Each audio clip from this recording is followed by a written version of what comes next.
Finally working on the dump. I put the Audi in service mode. Finally throwing these guys on. Hopefully this works for an automatic.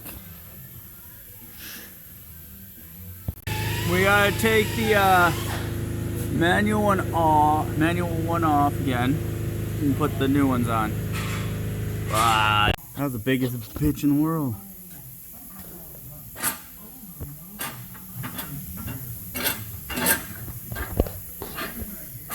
Probably gonna look shitty, but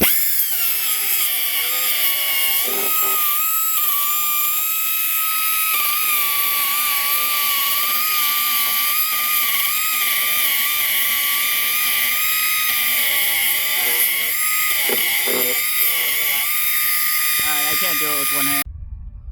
Shitload of Bondo. Oh. You feel it. That's crazy. Rust prevention. It's a shitty job, but at least it'll prevent the rust. Maybe run through a little Bondo on it. But, I don't know, at least we got that on.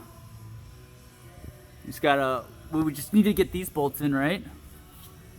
I got 3 of those. Oh, we just need the two of top. those in. Which ones do we need to still get? The top one? The 2 top. Alright, so far we've got most of it. Come to find out, I need that O2 sensor and this O2 sensor. So that'll come in a day or two, but I want to put the cover on. Just got to tidy up a little bit more stuff. Spider hose obviously cracked there and there, which is typical Audi stuff. But that is all for now, guys. Thanks for watching. See you next time.